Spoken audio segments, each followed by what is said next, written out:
Hello, my great uncle Richard Wilson was a vicar in the East End of London, and he came down to see what his parishioners did in September when they all came out to pick the hops.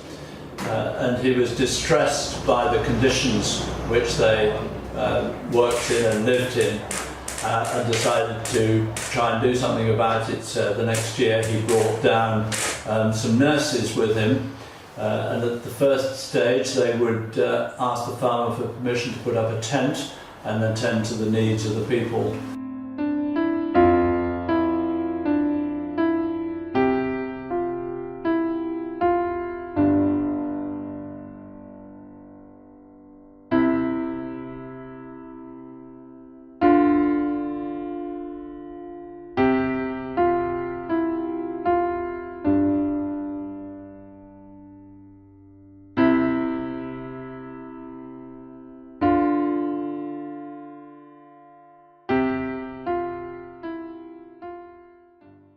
The law changed, and what the law became so that, and what they decided was there was one pub too many in Five Oak Green, and this was the one that closed. So how many were there, do you know? There's 4, I guess, 5. 4 or 5, I think, then 5, yes, I think you're right. Yes. But it happened in pretty much every town and village across the country that some pubs got closed down by this act of law, and so that's what happened, and it just stood empty for a couple of years. Right.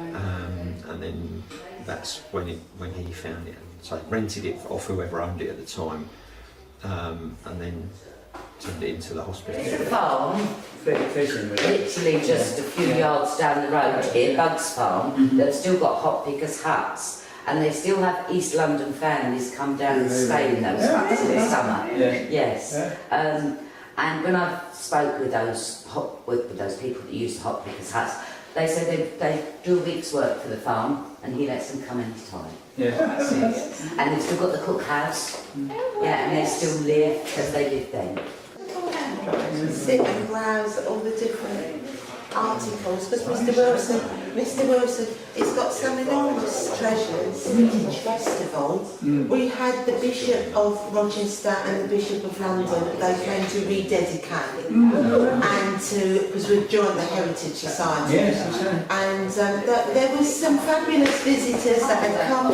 They said they'd been here at the age of 6 and they brought us black and white photographs and gave them to Mr Wilson as a gift. Lots of people remember very happy times here.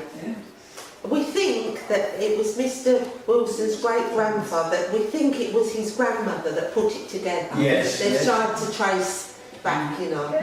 You know, you get so much, and it's priceless, so he locks it all away. Yes. Which, apart from the photographs that are all on display and the paintings, lots of things are gifts. Yes. That obviously that stays, but a lot of the treasures are put away because of the visitors.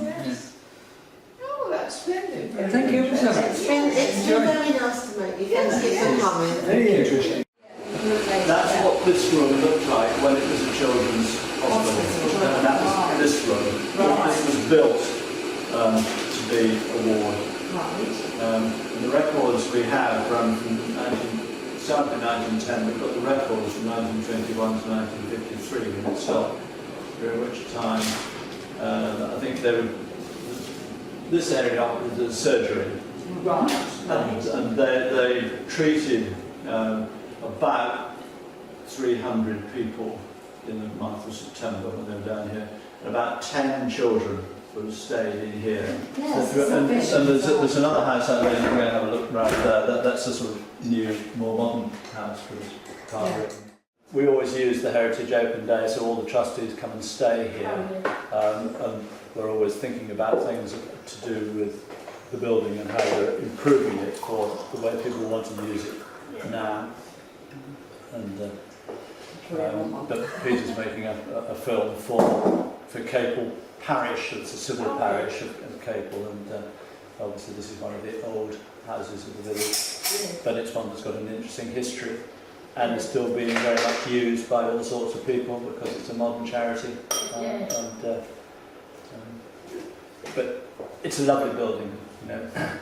Yesterday we had 25 children down from Capel School. We arranged it for 9-year-old children, they love running around the buildings and up the ancient staircases but picking up a bit of their history. Yes. And we were saying to them, we gave them a certificate at the end, to bring the parents back tomorrow night to the barbecue. And, because we want people in the area to know that it's an asset that they've got that they can use. I mean, it's wonderful for conferences, parties, family weekends. Yeah. For my baby for I think. My great-gran, I think, had an antique shop down Yeah. somewhere. Mhm.